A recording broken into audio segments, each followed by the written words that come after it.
환영합니다. 다시 한번 주 안에서 주의 이름으로 축복합니다. 잘 오셨습니다. 시작.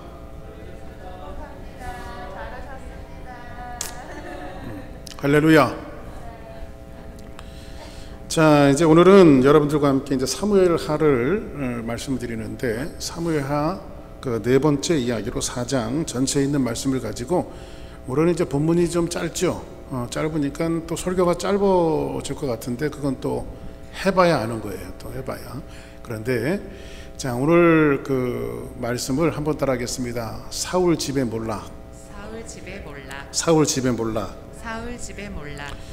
자, 이제 점점 그 헤브론에 있었던 그 다윗이 그 세를 넓혀가고 그 하나님의 왕국으로 점점 메시아의 왕국이 감춰져 있던 다윗의 나라는 조금씩 이제 성장해가고 있습니다.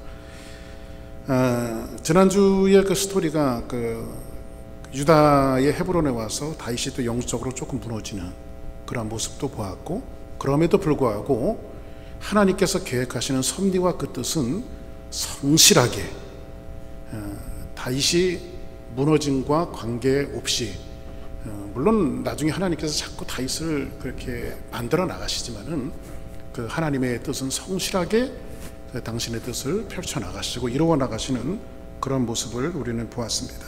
그래서 오늘은 그 4장은 사울의 집에 그 집중 조명되어지고 있습니다. 뭐 아시는 대로 사울은 이미 죽었죠. 요나단과 함께. 그리고 그 전쟁에서 세 아들이 죽어요. 사울의 집안이 이미 다 몰라 그랬습니다. 그런데 남은 그 세력들이 있죠. 그의 아들 가운데 이스보셋이 있었고, 그 다음에 그 사울의 군대 장관이었던 아브넬이 실질적인 그 통수권자로 꼭두각시처럼 이스보셋을 왕으로 세워놓고 이제 실질적인 권력자로 군림하고 있었던 그런 모습을 우리가 저와 여러분들이 살펴봤어요. 자, 그런데 이제 마지막 남은 이 이스보셋이라고 하는 그 아들마저도 이제 결국은 이제 숨을 걷고 마는, 마지막까지 이제 있었던 이스보셋마저도 결국은 이제 죽고 마는 이러한 일들을 오늘 말씀을 통해서 이제 조명을 해주고 있습니다. 그게 어떻게 보면 이제 사울 왕국은 완전히 몰락을 하는 거죠. 사울 왕국이 몰락을 해야만 합니다. 왜냐하면 그래야 하나님의 왕국에 감춰져 있던 메시아의 왕국, 다윗의 왕국이 세워질 것이기 때문입니다. 자, 그러면 그 말로가 우리에게 주시는 메시지는 이겁니다. 우리는 이런 메시지를 들을 때 우리식으로 우리가 이해하고 생각하는 것들이 좀 있어요. 그 생각은 뭐냐면, 너희들 말 안 들으면 사울 집처럼 사울도 죽고 그 아들도 죽고 그 세 아들도 죽고 아주 하나님께서 씨를 말리시는 거야. 삼족을 멸하시는 거야. 우리식으로 이야기하면 이렇게 여러분들이 좀 이해하고 갖다 붙이기가 좋은데 뭐 그렇지는 않습니다. 꼭 그런 것만을 이야기하는 것이 아니에요. 물론 순종과 불순종이라고 하는 그 차이 속에 하나님께서 사람을 다루어내시는 방법이 그런 요소들도 가미되어지고 있지만, 그러나 신실하신 하나님의 뜻을 이루어 나가시기 위해서 뭐 악인들은 그냥 막 불을 내리시고 의인들은 살려주시고 뭐 이런 것들을 하나님께서 세상의 통치를 그런 식으로만 통치하시는 것이 아니라는 거죠. 하나님은 그 당신의 섭리를 이루시는 방법이 굉장히 좀 독특합니다. 우리 조금 아까도 말씀드렸다시피 우리식은 그래요. 뭐 드라마 하나를 보더라도 악인들은 멸망해야 되고 의인들은 살아내야 되고, 물론 또 그런 사람의 심리를 잘 또 이렇게 간파한 드라마 작가들이 나중에는 뭐 해피엔딩, 의인들은 이렇게 드러내시고 악인들은 아주 쫄딱 망하는 식으로 사람들의 마음을 시원스럽게 해주는 식으로 드라마도 만들고 뭘 만들어내지만, 그러나 하나님의 경영은 그런 식으로 모든 것들을 짜 맞추시지 않는다는 거죠. 하나님은 우리 인생을 다뤄내실 때에 이 빈들에서의 일들이 굉장히 중요한 일들로 등장합니다. 다시 말씀드리면 이런 겁니다, 여러분들. 나의 삶이 지금 빈들같이 벌판 속에 있다라고 생각할 때가 있어요. 어떤 사람은 뭐 환경적인 문제로, 어떤 사람은 물질적인 문제로, 어떤 사람은 건강 문제로 빈 벌판에서 서 있는 모습처럼 서 있다고 생각하는 사람들이 있을 수 있어요. 그리고 오늘 이곳에 와서 앉아 있는 여러분들이 어떤 면에서 보면 이 말씀을 들으면서 하나님, 나는 빈 들판의 영성처럼 내가 갈피를 잡을 수가 없습니다라고 생각하면서 이 자리에 앉아 있는 분들도 있을 수 있어요. 그런데 하나님은 인생들을 다루어 내실 때에, 하나님은 사람들을 다루어 내실 때에, 하나님은 여러분들이 지금 말씀을 듣는 여러분들을 다루어 내실 때에 그런 빈들에서 가장 중요한 일을 다루기를 원해요. 나의 인생이 빈 들판처럼, 벌판처럼 공허하고 힘들고 어려울 때 우리의 인생들을 다루어 내기를 원하시는데, 그래서 오늘 이 4장 전체를 여러분들이 이 말씀을 들을 때에 확고하게 나의 태도를 잘 결정하고 들어야 돼요. 이 말씀을 들을 때, 내가 어떤 태도를 가지고 하나님을 섬기며 내가 인생을 살아가야 할 것인가에 대한 것들을 오늘 이 과제를 우리에게 던져내고 있습니다. 이 4장에 있는 말씀은 이런 겁니다. 여러분들, 어떨 땐 내 인생을 살아갈 때에 배로와 같이 문이 활짝 열려질 때가 있죠. 그러나 항상 문이 열립니까? 좀 답답하고 뭔가 닫혀있는 듯한 느낌을 받을 때가 있죠. 그럼에도 불구하고 우리는 문이 열려있든지 닫혀있든지 하나님의 뜻은 신실하게 당신의 뜻을 이끌어 나가시는데 우리는 반드시 그 고비와 그 산들을 넘어가야 돼요. 우리는 열리고 닫히는 문제에 대해서 일비하면 안 됩니다. 그냥 문이 열리고 문이 닫히고, 때로는 문이 열릴 때도 있고 문이 닫힐 때도 있는데, 문이 열릴 때는 좋았다가 문이 닫힐 때는 하나님 도대체 왜 그럽니까? 라고 우리는 좋았다 나빴다 올라갔다 내려갔다 이런 그 감정의 기복들이 많고, 우리 신앙의 노선들도 마찬가지예요. 뭔가 좀 된다라고 하면 뭐 어떤 우리의 어떤 삶의 영역 속에서 금세 하나님 좋았다가 조금 힘들고 어려우면 하나님을 원망하는 것이 어떤 면에서 보면 저와 여러분들의 인생의 삶 속에서 자주 일어나는 그런 일들이 아닌가 생각해 봅니다. 한번 따라하겠습니다. 열려도 이유가 있고 닫히면 더 큰 이유가 있다. 할렐루야. 우리의 인생의 모든 문들이 열려 있으면 꼭 열린 대로 하나님께서 이유가 있는 거예요. 근데 인생의 문이 닫혀 있으면 거기는 뭔가 좀 더 큰 이유가 있는 거예요. 근데 그것을 넘었을 때에 빈들에서 가장 중요한 일을 준비하시는 하나님의 섭리를 만날 수가 있어요. 저는 뭐 긴 인생을 산 것은 아닙니다만 제게도 혹독한 그 시련의 시기들이 목회 삶 가운데 있었어요. 제가 담임 목회 시작을 91년도부터 했어요. 그러니까 91년도부터 했으니까 벌써 한 30년이 넘었네요. 사실은 우리 교회가 그 20주년 행사도 하고 올해 좀 제가 성역 30주년 행사도 좀 하고 이런 행사를 좀 하려고 했는데 코비드 19 때문에 그냥 다 뒤로 밀어버렸어요. 그냥. 근데 제가 30년 넘게 사역을 하고 목회해오면서 뭐 산을 안 건넜겠습니까? 물을 안 건넜겠습니까? 수많은 어려움들이 있었죠. 예? 저는 시작부터 좀 힘들었던 것 같아요. 이렇게 그 신학을 하면서 제가 군대 갔다 오면, 제가 군대를 이게 빨리 간 게 저희 집이 아버지가 쫄딱 다 망했어요. 그러니까 밥 한 끼라도 덜어주면 좋은 것 같으니까 저는 군대를 갔어요. 그냥 군대를.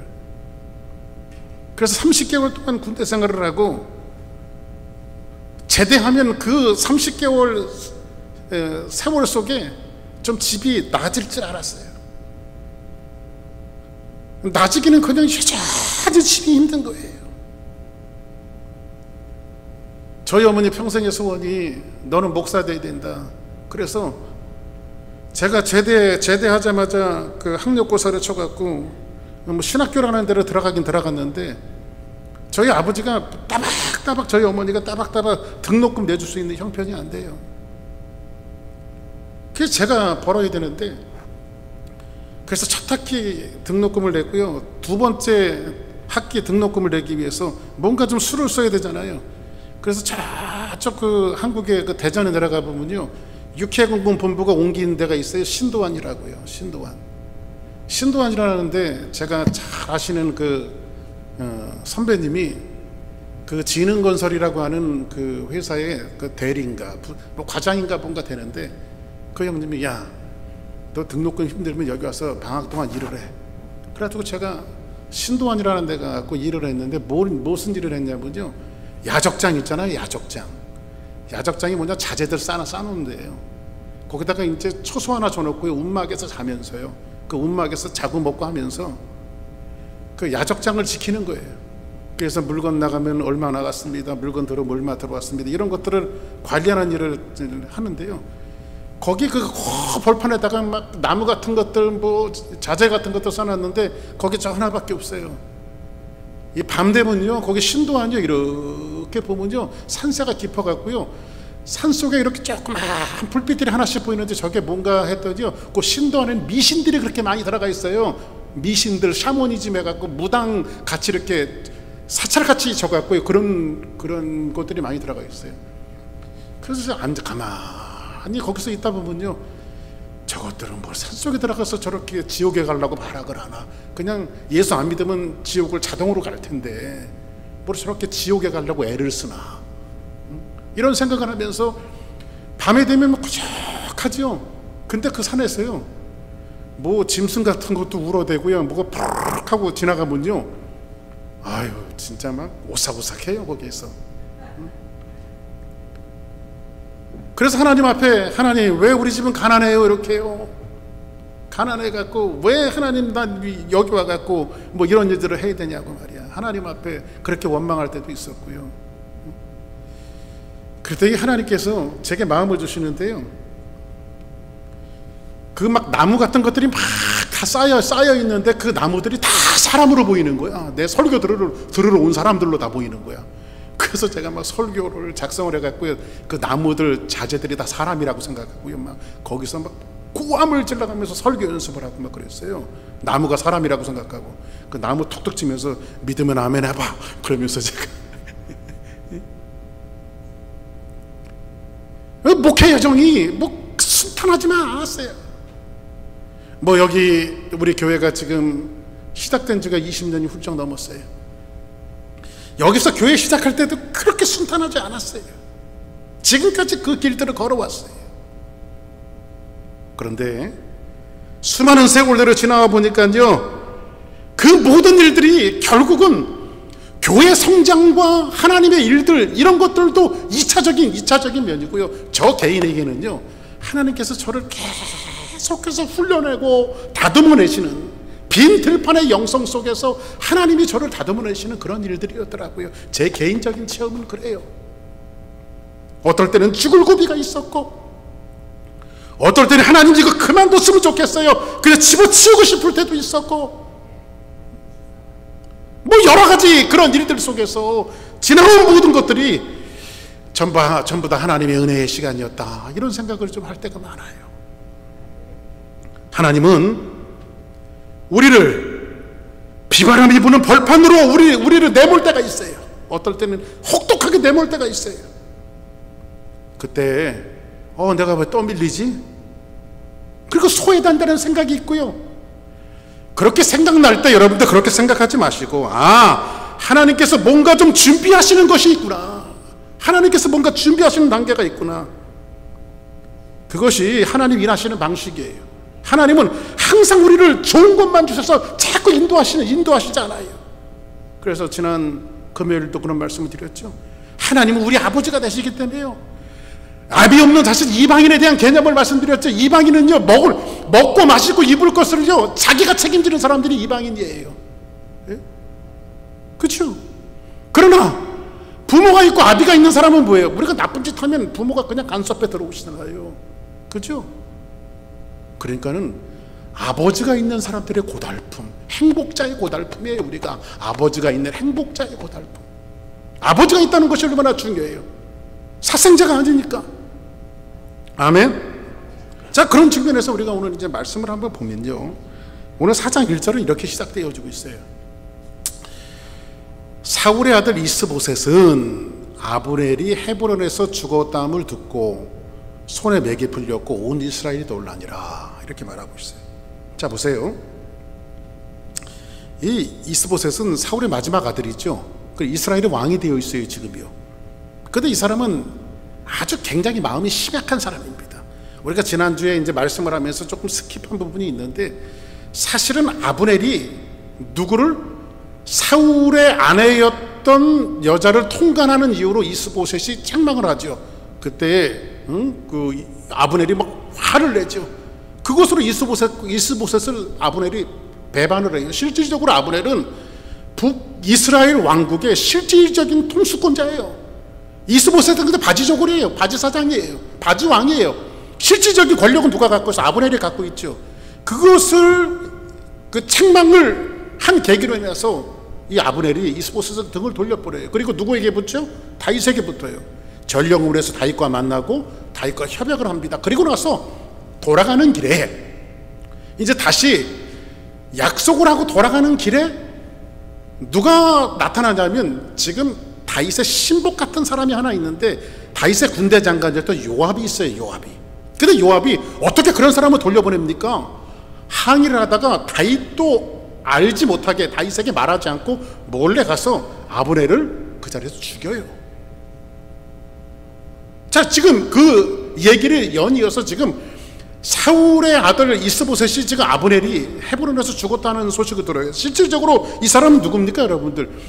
다윗의 왕국과 지금 대립각을, 이스라엘의 어떤 그 힘과 권력과 그 유지를 할 수 있었던 것이 누구로부터, 누구의 통치로부터 나왔냐면 아브넬이라고 하는 권력자로부터 나왔어요. 근데 지금 이스보셋은 지금 아무 힘이 없는 왕이에요. 왕이지만. 근데 아브넬이 죽었다라고 하는 소식을 듣고 어떻게 돼요 지금요? 이스보셋이 지금 맥이 지금 풀려 있어요. 죽었다함을 듣고 손에 맥이 풀렸고 온 이스라엘이 놀라니라 이렇게 말하고 있습니다. 자, 그러면 모든 용기를 지금 이스보셋이 상실해 버렸어요. 지금 이런 생각을 하겠죠. 지금 나는 어떻게 살지? 이 나라는 어떻게 될 것인가? 이러다가 나도 죽는 것이 아닌가? 뭐 여러 가지 생각이 이스보셋의 머릿속에 한번 스쳐 지나갈 거예요. 여기서 이스보셋은 역시 사울의 집안 사람이라고 하는 사실을 우리에게 이야기해 주고 있는데, 그것은 뭐냐면 성경은 일관되게 우리 그 성경을 해석하는 원리가 있고 사람을 다루는 원리가 있어요. 그 사람을 다루는 원리가 뭐냐면요, 의인은요 나쁜 소식, 흉한 소식을 들어도요 그 앞에서 용기를 잃지 않아요. 그래, 나에게는 하나님이 있으니까. 다윗이 여러분들 의인의 길에 서서 수많은 어려움들이 올 때 그것을 신앙으로 녹여내잖아요. 광야에서도 신앙으로 녹여내고요, 아마 그 블레셋의 망명을 해서도 거기서 신앙으로 녹여내고요, 그 모든 것들을 신앙과 믿음으로 녹여내죠. 한 가닥의 희망을 놓치지 않는 것은 누가 있기 때문이죠? 하나님이 계시기 때문이죠. 하나님이. 근데 아기는 흉한 소식을 들으면 오늘 여기 보니까 맥이 풀려요. 지금 이스보셋이 지금 맥이 풀려 있어요. 그때 그 사람의 기초를 알 수 있어요 여러분들. 그 기초는 뭐냐면, 어떤 사람의 인생의 기초는요 자기 자신을 기반으로 세워지는 사람이 있고요, 어떤 사람의 인생의 기초는요 반석이신 하나님을 기반으로 세워지는 사람들이 있어요.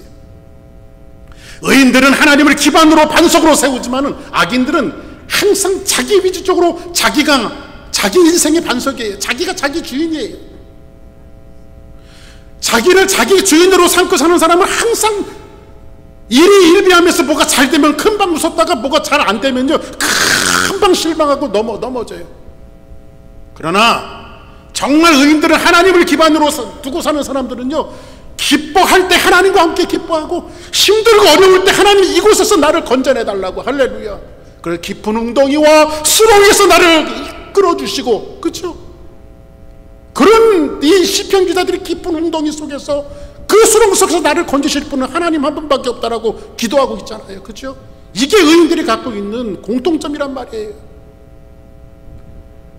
만약 여러분들의 삶이 정말 의인의 길로 걸어간다고 하면, 정말 하나님의 길로 걸어간다고 하면, 정말 여러분들이 어떤 좋고 나쁨을 통해서 일희일비하는 것이 아니라 여러분의 삶 속에서 정말 힘들고 어려울 때는 하나님을 붙들고, 기뻐할 때는 하나님과 함께 기뻐하는 그런 모습이 있어야 돼요.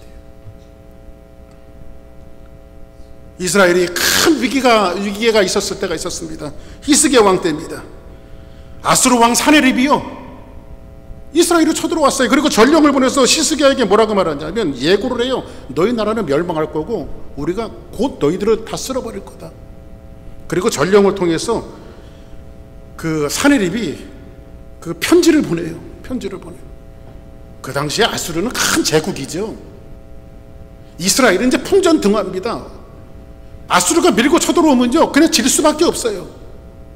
그런데 히스기야가 자기 인생을 자기의 기반으로 세웠다면, 자기의 지혜를 의지했다면, 아이고 이거 큰일 났네, 어떻게 하면 좋지, 우왕좌왕했는데 히스기야는 이제 말없이 적의 사내립이, 아수르의 왕이 보냈던 그 조서를 들고 하나님의 전으로 들어가요. 하나님의 성전에 들어가서 뭐라고 말합니까? 하나님, 적의 수장이 이런 편지를 보내왔는데 어떡할 거예요? 하나님 앞에 편지를 펴놔요. 누구를 의지해요? 하나님을 의지하고 있어요. 이것이 의인의 사는 원리란 말이에요. 하나님을 의지하는 사람들이 살아가는 원리는 아무리 힘들고 내가 사망의 음침한 골짜기 같은 어려움이 있다 할지라도 그것을 가지고 나에게 상 주시고 자기를 찾는 자들에게 상 주시는 이 힘을 믿으며 하나님 앞에 나가서 머리를 숙이는 사람들, 그런 사람들이 의인의 길을 걷는 사람들이란 말이에요. 여러분들은 우리가 하루에도 살면서 여러분들 얼마나 흉한 소식도 많이 들려오고 기쁜 소식도 많이 들려오고, 그때 우리는 흉한 소식이 들려올 때 우리의 믿음을 측정할 수 있는 시금석이 돼요. 우리가 어떻게 행동하느냐, 내 인생에 누구에게 기초를 두며 살아왔는지. 지금 이스보셋은 지금 여전히 사울의 집안 사람이라고 하는 것이 그대로 드러나는 것은 뭐죠? 하나님을 의지하지 않고, 만약 이스보셋이 하나님을 아는 사람이었고 하나님을 믿고 하나님을 의지하는 사람이었다면 히스기야 왕처럼 하나님 앞에 나갔을 거예요. 근데 이 사람은 지금 뭐하고 있어요? 맥이 축 풀려 있어요. 이것은 내 인생의 기반을 내 뜻대로 살아왔다는 거죠. 사람을 의지하고 살아왔다는 거죠. 아브렐을 의지하고 살아왔다는 거죠. 세상에 보이는 권력을 의지하고 살아왔다는 거죠. 근데 그것을 의지하고 살아가는 사람들은요, 조금 뭐가 안 되면요 맥이 축 풀린다니까요. 그러나 오늘 이 말씀을 들으면서 여러분들은 여러분의 기초를 하나님 앞에 두고 살기 때문에 아무리 힘들고 어려움이 몰려와도 맥이 풀리는 인생이 아니라 정말로 주의 이름으로 세워지는 아름다운 축복자들이 되기를 예수의 이름으로 간절히 축원합니다. 아멘. 자, 우리 한번 그 2절 한번 보세요. 2절 보니까 뭐라고 말하냐면, 같이 한번 읽어볼까요? 시작. 사울의 아들 이스보셋에게 군 지휘관 두 사람이 있으니 한 사람의 이름은 바하나요, 한 사람의 이름은 네갑이라. 베냐민 족속 부에롯 사람 림몬의 아들이더라. 부에롯도 베냐민 지파에 속하였으니. 자, 오늘 여기서 이제 나오는 말씀이 뭐냐면, 이제 사울의 아들 이스보셋에게, 이스보셋의 군 지휘관이 있었어요. 그 군대 장관들이 있었는데 그 두 사람을 소개하고 있는데, 하나는 바하나와 하나는 네갑이에요. 이 두 사람을 소개하고 있는데, 이 사람들은 그 사실은 전에 있었던 이스보셋의 아버지였던 사울 왕의 군대 장관이었는데, 베냐민 지파라고 하는 것은 사울 왕이 어느 지파였죠? 베냐민 지파였죠. 그러니까 측근들 속에서 사울의 왕권을 지탱했던 군대 장관들이고요, 대를 이어서 지금 누구에게 충성을 하고 있습니까? 지금 두 번째 왕으로 옹립이 되어졌던 지금 그 이스보셋을 지금 지켜 세우고 그의 군대 장관을 하고 있는 네갑과 바하나를 이 말씀을 통해서 소개해주고 있습니다. 근데 이 군대 장관들도 이스보셋이 들은 소식을 들었겠죠. 그 소식이 뭐였죠? 이제 사울도 죽었고 세 아들도 죽었고, 지금 그 실질적으로 권력을 잡고 있었던 아브넬이 지금 요압에 의해서 죽잖아요. 지금요, 길을 떠났다가 죽잖아요. 그러니까 우왕좌왕할 때에 실권자 아브넬이 갑작스러운 죽음 앞에서 이 사람들이 지금 음모를 꾸며요. 그 군대 장관이 어떤 음모를 꾸미냐면요, 이제 3절부터 쭉 한번 읽어봐요. 자, 일찍이 부에롯 사람이 기타임으로 도망하여 오늘까지 거기에 우거함이더라. 그 다음 보니 사울의 아들 요나단에게 다리 저는 아들 하나가 있으니, 이제 좀 이따 다시 설명해 드릴게요. 다리 저는 아들 하나가 있으니 누구에게? 요나단. 이름은 무비보셋이라 전에 사울과 요나단이 죽은 소식이 이스라엘에서 올 때에 그의 나이가 5살이었는데 그 유모가 안고 도망할 때 급히 도망하다가 아이가 따라서 절게 되었더라. 5절에 보니 내각과 자 다시 5절 다시 봅니다. 부에롯 사람 림몬의 아들 내각과 바하나가 길을 떠나 볕이 쬐 때쯤에 이스보셋의 집에 이르니 마침 그가 침상에서 뭘 자고 있어요? 이제 두 군대 장관이 바하나와 네갑이 이제 그 왔는데 마침 침상에 이스보셋이라고 하는 이스라엘 왕이 지금 뭘 자고 있어요? 낮잠을 자고 있어요. 한번 따라하겠습니다. 낮잠 자지 말자. 자, 그런데 한번 6절 보겠습니다. 6절 보니 네갑과 그의 형제 바하나가 밀을 가지러 온 채하고 지 가운데로 들어가며 그의 배를 찌르고 도망하였더라. 지금 누구를 죽인 거예요? 이스보셋을 죽인 거예요. 그죠? 그리고 그들이 집에 들어가니 이스보셋이 침실에서 침상 위에 누워있는지라 그를 쳐 죽이고 목을 베어 그 머리를 가지고 밤새도록 아라바 길로 가, 이렇게 말합니다.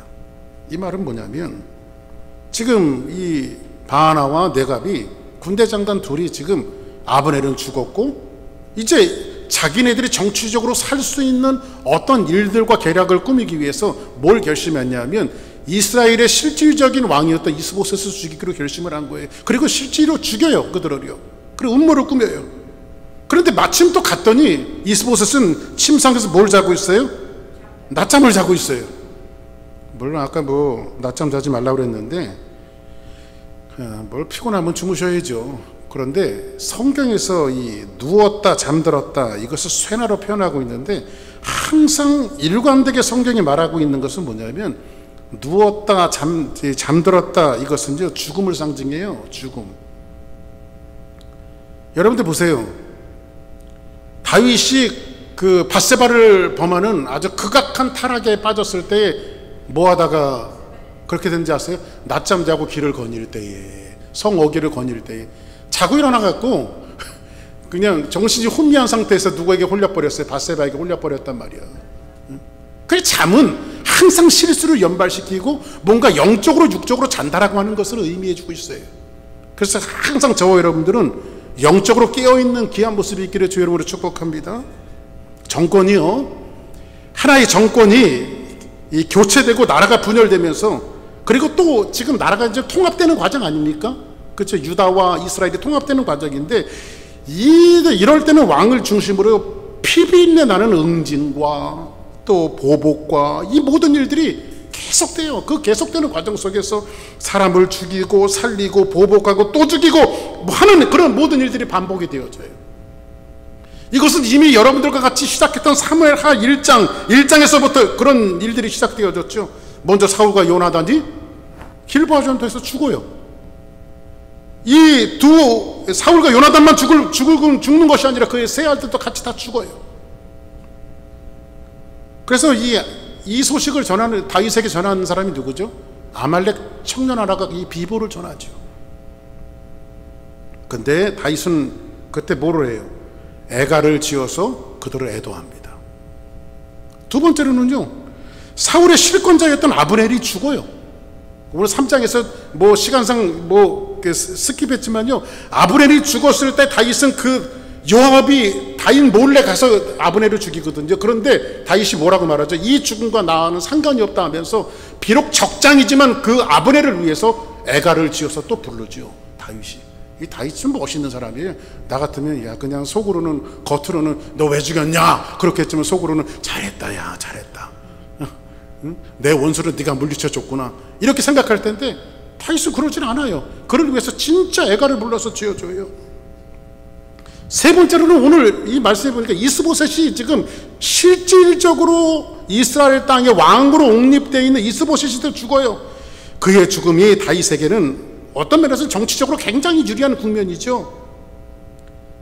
이스라엘 왕이 죽었으니 다윗은 이제 칼에 피 한 방울 묻히지 않아도 그 나라를 그냥 온통 보통 접수할 수 있는 절호의 기회가 되어졌어요. 자 보세요. 8절에 보니까 뭐라고 말하냐면 헤브론에 이르러 다윗 왕에게 이스보셋의 머리를 들이며, 지금 누구의 바하나와 네갑이 지금 누구의 목을 잘랐어요? 이스보셋의 목을 잘라다가 지금 헤브론에 이르러, 헤브론은 누가 있는 곳이에요? 지금 다윗이 유다의 수도로 삼고 있는 그 땅을 말하고 있잖아요. 헤브론. 그렇죠? 헤브론에 이르러 다윗 왕에게 이스보셋의 머리를 들으며 아뢰되 왕의 생명을 해하려 하던 원수 사울의 아들 이스보셋의 머리가 여기 있나이다. 여호와께서 오늘 우리 주 대신 왕의 원수를 사울과 그의 자손에게 갚으셨나이다 하니, 이렇게 말하고 있어요. 여기서 이제 이스보셋의 머리를 네갑과 바하나가 드리면서 적의 수장에게 자기가 섬겼던 왕의 머리를 가지고 가서 지금 드리는 이 장면을 여금없이 성경은 이야기해주고 있어요. 그런데 이 사람들이 그렇게 한 의도가 뭘까요? 자기들이 섬기고 있었던 이스보셋의 머리를 갖다 주면 다윗이 아유 잘했다, 야 나의 근심을 너희들이 들어줬구나 하면서 자기네들에게 큰 상을 베풀고 다윗이 아마 크게 캐제를 불렀을 거라고 생각을 했을 겁니다. 근데 여러분들 이건 한번 따라하겠습니다. 잘못 생각했다. 이런 말이 있어요. 한번 따라하겠습니다. 생각의 실패는 행동을 낳고, 행동의 실패를 낳고, 행동의 실패는 인생의 낭패를 보게 된다. 아멘. 그래서 생각이 굉장히 중요한 거예요. 사람이 어떤 생각을 갖고 사느냐가 굉장히 중요해요. 오늘 여러분들이 하나님의 말씀을 지금 듣고 있잖아요. 그렇죠? 아마 그 한국 교인들처럼, 미국 분들도 그렇지만 한국 교인들처럼 말씀 교육이 잘 돼 있는 사람들이 없어요.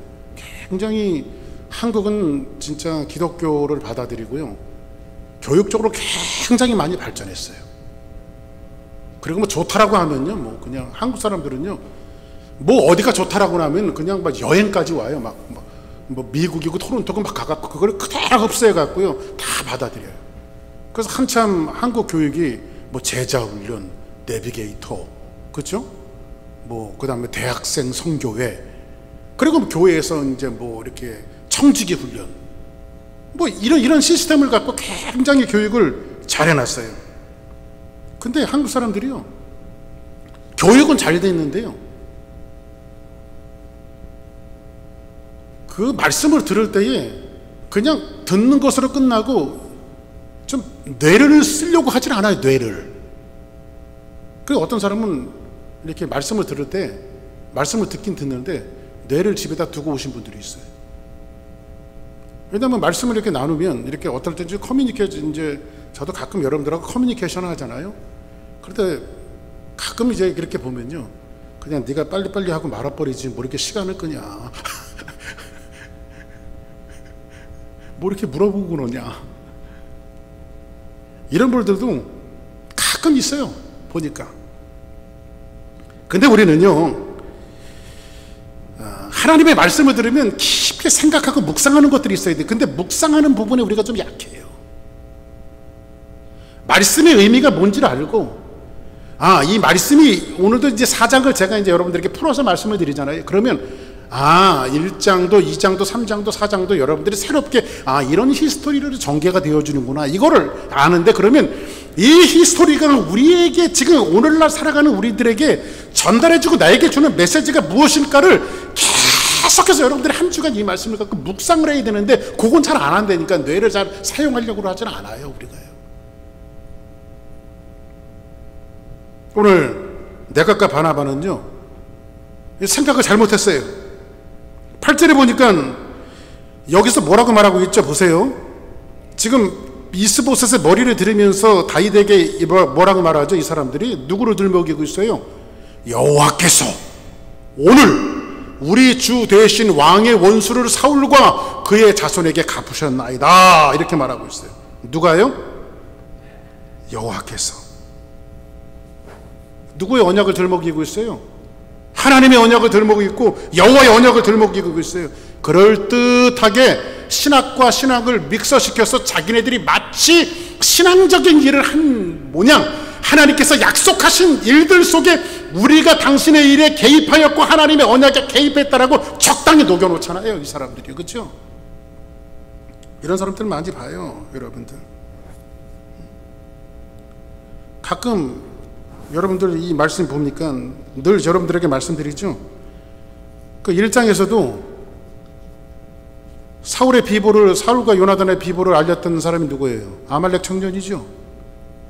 근데 아말렉 청년이 와갖고 그 비보를 전했을 때 자기가 뭔가 좀 한 것처럼 드러내려고 했죠. 근데 아말렉은 여러분들 뭐라고 그랬어요? 다윗에게 뭐가 들켰죠? 아말렉은 어떤 사람이 하나님의 구원 받은 사람들의 길을 가로막는 영적인 상징이라고 말씀드렸잖아요. 다윗은 그걸 간파하고 있어요. 그래서 거기서 누구를 죽여요? 그 아말렉 청년을 사실 죽여요. 어떤 면에서 보면 다윗에게 이익이 되는 일을 한 사람이었는데, 지금 그래서 그때 말씀드렸던 것이 뭐냐면 다윗은 깊은 신앙자이며 신학자예요. 이걸 다 알고 있어요. 저는 사실 가끔 목회하면서, 물론 제가 저보다 엄청 그 신앙과 신학적으로 훌륭하신 분들이 너무너무 많죠. 근데 가끔 저에게 와서 그런 분들 좀 가끔 봐요. 어둡지 않은 이론을 가지고 와갖고 번데기 앞에서 주름 잡는 사람들 있잖아요. 저한테 와서 주름 잡는 사람들이 있어요. 목사님 주름이 더 깊은가? 내 주름이 더 깊은가? 번데기 앞에서 주름 잡는 사람들이 있어요. 그 주름 잡는 것은 뭐냐면, 저는 성경에서 보고 하나님께서 내 마음속에 주신 감동이 이런 것 같습니다, 이렇게 하는 것이 하나님의 뜻이라고 생각합니다라고 하지만은, 사실은 상담을 하다 보면 그 시커먼 속을 제가 다 들여다보고 있죠. 사실 그 사람들이 겉으로는 포장했지만 안으로 생각하는 것은 그 사람들이 말하는 것이 아니거든. 자기를 합리화시키고 자기의 돌파구를 만들어내고 자기가 걸어가고자 하는 것들을 뭔가 그 사람을 통해서 답을 얻어내려고 하는 거죠. 그런데 다윗이 지금 이 내각과 바하나가 가서 여호와께서 오늘 우리 주 대신 왕의 원수를, 당신은 우리 주고 우리 왕이 아닙니까? 그래서 우리가 대신 이 사람을 여호와의 언약대로 처단했습니다, 이렇게 이야기하지만 사실은 이 내각과 바하나는 마음속에 시커먼 것들이 들어있죠. 아말렉 청년이 그랬던 것처럼 시커먼 속이 들어져 있잖아요. 그렇죠? 근데 그걸 누가 보고 있어요? 지금 다윗이 보고 있단 말이에요. 그걸 지금 누가 보고 있어요? 박규성 목사가 보고 있다니까요. 겉으로는 내내 하지만 그 시커먼 속이 하나님 앞에 드러나지 않을 것들이 없어요. 그래서 9절 한번 볼게요. 9절에 보니까 뭐라고 말하냐면, 다윗이 부에롯 사람 림몬의 아들 내각과 그의 형제 바하나에게 대답하되, 이제 이렇게 이야기하니까 그들에게 다윗이 이제 답을 주는 겁니다. 그에게 이르되, 내 생명을 여러 환난 가운데서 건지신 여호와께서 살아계심을 두고 내 맹세하는데, 하나님께서 내 생명을 여러 번 건져주셨는데 내가 그 이름을 가지고 너희들에게 맹세하여 이야기하는데, 전에 사람이 내게 알리기를, 전에 사람은 누굴까요? 아말렉 청년이 이야기하는 거예요. 보라, 사울이 죽었다 하여 그가 좋은 소식을 전하는 줄로 생각하였어도 내가 그 시커먼 속을 다 보고 있었어. 내가 그를 잡아서 시글락에서 죽여서 그 소식을 전한 가품을 삼았거든, 이렇게 말하죠. 삼았거든. 그죠? 다윗은 지금 정치적으로 대립각에 있는 사람의 죽음일지라도 전혀 환호하지 않아요. 어떤 면에서 보면 그렇게 한 그들의 처신들이 다윗에게는 유리한 국면이지만 그것을 가지고 너무 좋아하지 않아요. 다윗은 환호하지 않아요. 이것이 다윗의 일상에서 하나님께서 의도하셨던 일관된 그림이에요. 그래서 여러분들, 신앙인들이 걸어가는 태도는 그런 것도 중요해요. 악인들이 혹시 벌을 받아서 뭔가 처단이 되어져도 그것을 갖고 즐거워하지 않는 것, 이것이 또 저와 여러분들이 가져야 될 어떤 신앙적인 태도 같아요.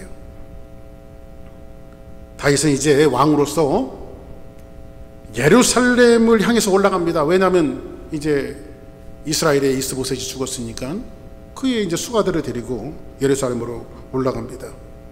분명 다윗은 하나님의 약속대로 이스라엘의 통합된 왕이 되어질 거예요.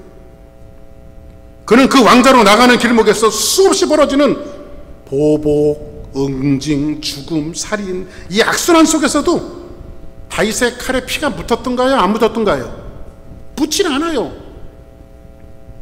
그리고 사건마다 진심으로, 아브넬의 사건 속에서도 사울과 요나단의 사건 속에서도 그 진심으로 애가를 지어서 그들을 애도를 해요. 오히려 의인으로 살아가는 악인들이 죽었지만 그들의 죽음을 진심으로 슬퍼하는 다윗의 어떤 신앙적인 모습을 보여주고 있단 말이에요. 그리고 다윗은 뭐라고 말하죠? 아브넬이 죽었을 때도 요압 앞에서 뭐라고 말합니까? 나는 이 피 흘림에 대해서 무지하다.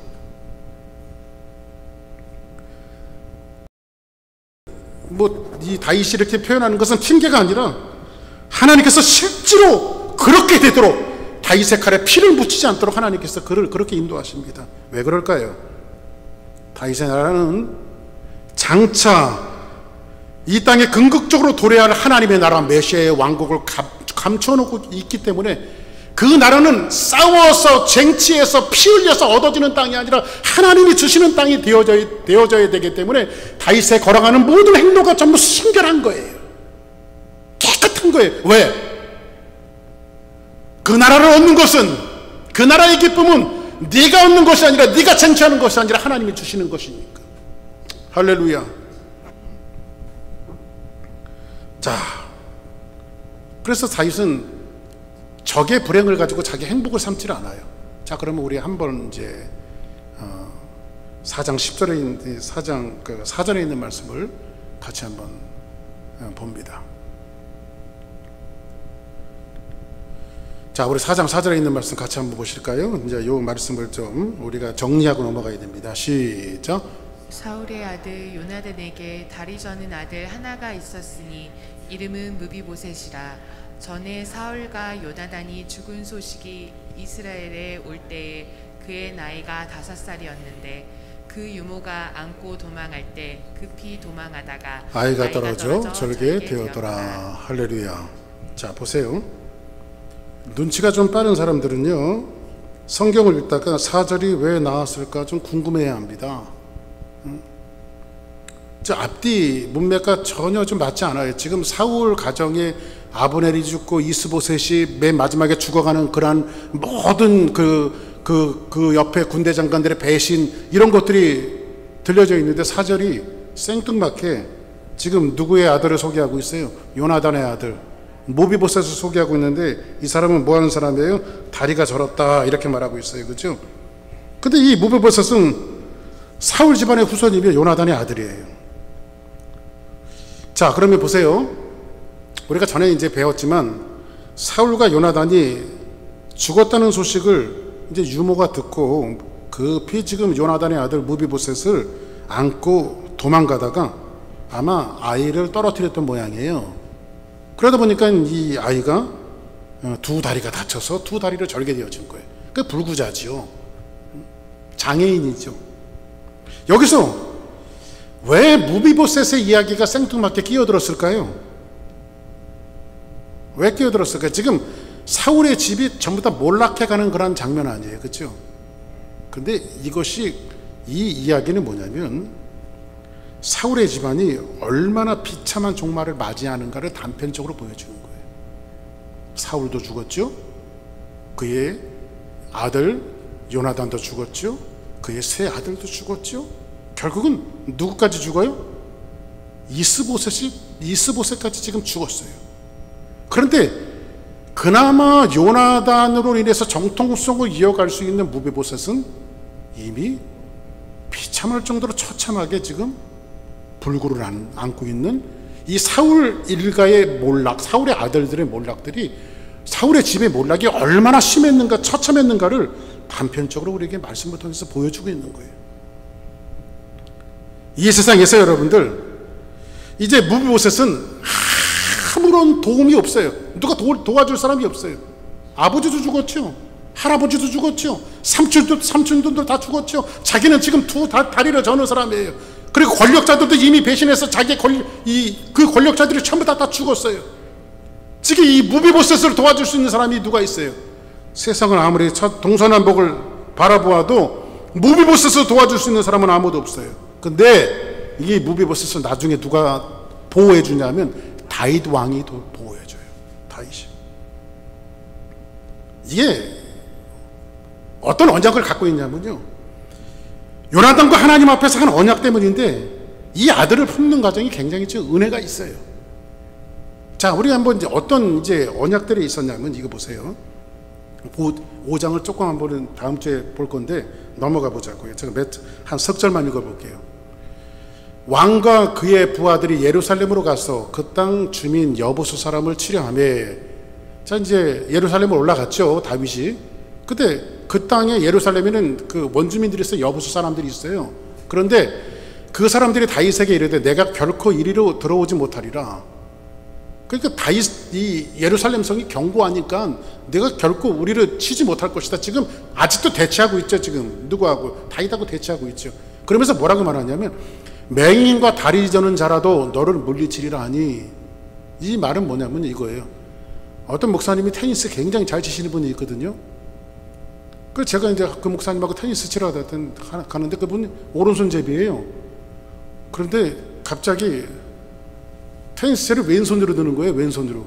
아니 목사님 왜 왼손잡이는 아닌데 왜 왼손으로 테니스채를 드셨습니까? 그랬더니 박 목사 정도는 왼손으로 쳐도 이긴대 자기가. 근데 실제로 그분이 왼손으로 쳤는데 내가 졌어. 그렇게 테니스를 잘 치시는 분이에요. 근데 지금 이 말이 뭐냐면, 그런 말이 지금 여부수 사람들이 다윗이 올라오는 거 보니까, 야, 맹인들과 다리 저는 자라도 너를 물리치리라. 내가 왼손으로 테니스 쳐도 너 같은 건 다 이길 수 있어. 지금 이렇게 대치하고 있는 거예요. 지금 이게요. 그 여기서 지금 누가 나오죠? 다리 저는 자가 나오죠. 다리 저는 자. 아니 그들의 생각에 다윗이 이리로 들어오지 못하리라 함이라 이렇게 말하고 있어요. 그래서 7절에 보니 다윗이 시온 산성을 빼앗으니 이는 다윗성이었더라. 이제 빼앗죠. 결국은 빼앗는데 8절에 한번 보니까 그날에 다윗이 이르기를 누구든지 여부수 사람을 치거든 물 깃는 데로 올라가서 다윗의 마음에 미워하는 다리 저는 사람과 맹인을 치라 하였으니 속담이 되어졌대요. 속담이. 그들의 조롱이 속담이 되어졌대요. 그러니까 다윗의 마음속에는 이게 뭐예요? 굉장히 좀 기분 나쁜 일로 지금 각인되어져 있는 거죠. 이르기를 맹인과 다리 저는 사람은 집으로 들어오지 못하리라 하더라 이렇게 말하죠. 자, 그럼 보세요. 이스보셋이 죽었어요. 이제 헤브론에 있던 다윗이 사울 왕국을 접수하는데 예루살렘을 이제 올라가는데 이 사람들이 지금 뭐라고 말해요?